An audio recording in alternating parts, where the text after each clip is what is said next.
Lieutenant Surge looks a lot less intimidating on this new style. I don't know how to feel about that.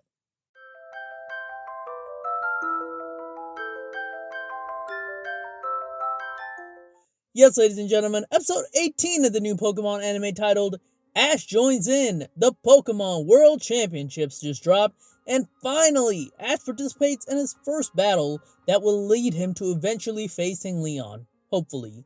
The first battle is against Pisces, a substitute leader for Lieutenant Surge. How did the battle go for Ash? Well, let's find out.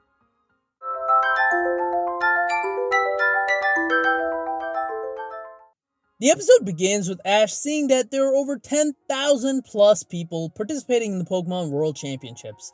We get a small recap where we're reminded that everyone starts off in the normal bracket and then they have to win their way up to the Master Class. Ash is hyped up to battle and win some battles in order to make it up there to face Leon, and in order to do so, he has to beat someone in a higher rank than him. So after being told by the professor that he can search for people, he finds a nearby trainer named Pisces.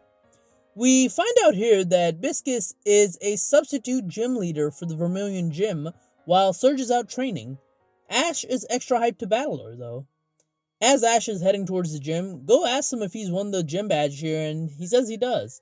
Continuity! Yay!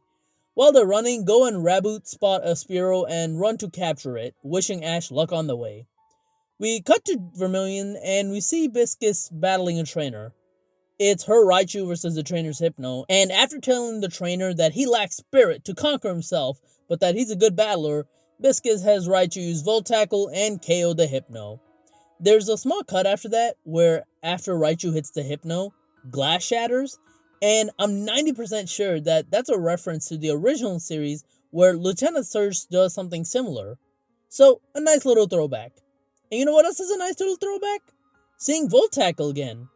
After Pikachu learned Electroweb, a lot of people wanted Volt Tackle back, but I'd always been under the impression that it was just way too similar to Quick Attack. It's not an issue anymore though, Ash's Electroweb nowadays, and I really hope that that sticks around for a long while because I think it fits his Pikachu really well. And not only that, it helps him pull off some incredible maneuvers in battle. After the battle ends and the gym is being cleaned up, we see that that was the last trainer for the day, but Raichu still wants to battle, and Pisces hopes that a championship challenger will show up. Well, ask and you shall receive as Ash is knocking on the door. He introduces himself, and once both Ash and Pisces accept the challenge from their phones, Pisces tells Ash that she wanted to meet him and his Pikachu. This surprises even Ash. She tells him that Lieutenant Surge told her about the battle he had with him, where he had a battle with an incredible trainer and how he beat Surge with a Pikachu. That Raichu that she has is trained by Surge himself. So, with the introductions out of the way... Oh yeah, by the way, Go comes back and shows that he's captured the Spearow, no big deal. Anyways, a drone flies in to judge their match, it's a Rotom drone, and makes it official. Alright? The battle between Trainer Ash, who will start with Pikachu, and substitute leader Pisces, who will start with a Raichu, is about to begin. Ready? Start! Pisces and Ash both start with Thunderbolt, canceling each other out. She then goes for a Volt Tackle, and in a throwback move, Ash counters similarly to how he countered Surge. He has Pikachu's Iron Tail to dig into the ground to disperse the electricity of the Volt Tackle while slowing the momentum down of it. However, this Raichu is really powerful, and it's able to power through that and get a hit in with Volt Tackle, followed by grabbing Pikachu midair to throw him. Ash counters Pikachu getting thrown by having Pikachu use Iron Tail to bounce off the wall in order to get close to Raichu to hit an Iron Tail. But this is countered by the Raichu, who blocks the Iron Tail with Reflect. And it's a really nice counter too, because even Pisces says that if she hadn't countered it, that could have KO'd Raichu. Ash can see that his Pikachu is a bit tired from that exchange, so he calls him back for now to allow him to rest while bringing out a second Pokemon, his Gengar. And his Gengar is a really great choice for this battle, as he starts with Nightshade. And when Raichu tries to counter with Thunderbolt, it's able to dodge it and hit it with Nightshade. Then, Ash goes for an Ice Punch, and when the Raichu tries to use its tail to block it, since it's a ghost Pokemon, it can easily just slip through it, and ends up getting a solid hit in with Ice Punch too. Finally, when Raichu goes for a Volt Tackle, Ash is able to stop it and send it flying through the wall with Psychic, KOing it in the process. For her second Pokemon, Pisces brings out her Electrode, which is her ace Pokemon. And I didn't mention this earlier, but When we come into the gym, and when Go comes into the gym to watch Ash battle, he notices that there are circular bumps all along the wall, and Go is wondering what that's about. Well, we find out what that was when we see that her strategy with an Electrode is first to use Magnet Rise to get some rocks in the air. Then she has her Electrode bounce off the rocks over and over and attack. And if you look at the base speed of Electrode, you can see why that's a viable strategy. Gengar's a fast Pokemon, don't get me wrong, but Electrode's a much faster Pokemon than Gengar. And with the ability to bounce around things, it gets too tricky for Gengar to deal with, even when he uses Psychic. This eventually leads to a point where it uses Discharge, which KOs the Gengar.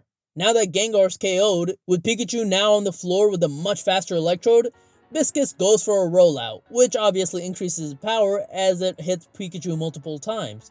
So, in order to stop it, Ash's Pikachu land on top of the Electrode and then scrape on it with Iron Tail.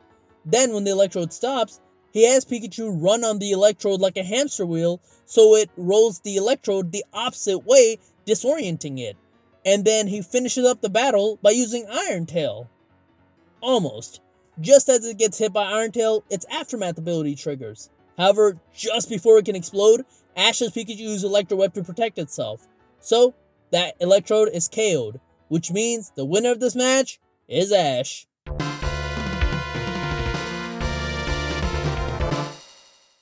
And as I was editing the video, I just realized something, but Aftermath is a hidden ability for Electrode. And that actually makes sense. Since Ash is going to be facing stronger and stronger trainers, expect more hidden abilities to show up in the anime. After the win, Go congratulates Ash and tells him that he can never pull off the strategy that Ash can, and Ash thanks his Pokemon. The Rotom judge leaves, and the episode ends with Ash getting his new rank. He's climbed up to number 3,763. Meanwhile, Viscus has apparently dropped her a lot in her rank, but we don't get to see how much. This episode is a really fascinating one in my eyes, and I think this is an episode that's really going to set the tone for the rest of the series, in particular for Ash's section of the story. Either that, or this is going to be a standout battle, and the others are going to suck. Either way, this episode in particular, while pretty good, will be a benchmark for the future, and I wonder if the show can handle it. What do I mean by that? Well, how many more episodes can you do with this?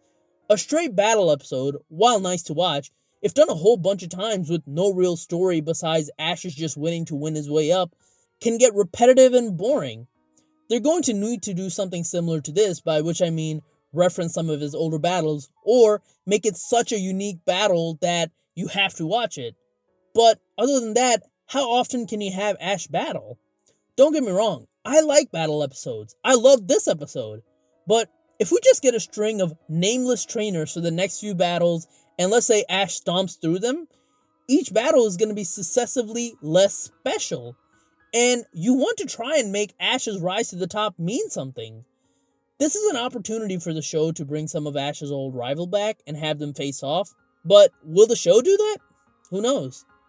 This is a tricky thing to handle, and honestly, I wish the show luck because this isn't an easy problem to have.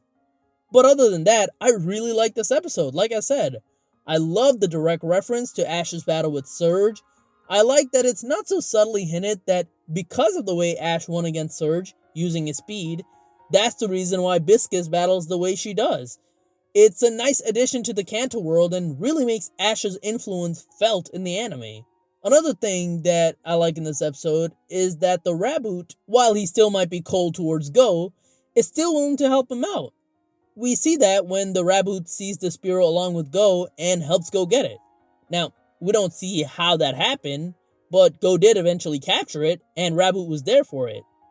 Not only that, while Raboot acts like it doesn't care, this episode showed that it clearly does. About Pikachu at least, because it reacts to the battle. It gets excited, it got nervous over things. I really hope though that this doesn't mean that the Raboot just became moody because it evolved, because that would kind of suck. That would be really disappointing.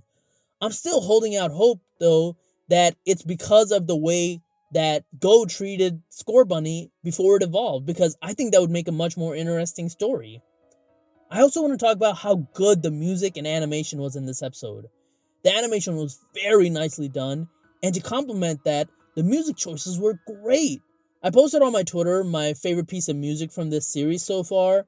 Psst, P.S. Follow me on Twitter at TheRealPdGaming and check it out. And really, it's more than just that one piece, because it feels like Hiyashi is really coming into his own, especially during battle scenes. Now, he just needs to get better at the non-battle scenes. If you haven't already, check it out. I think you'll enjoy this episode tremendously.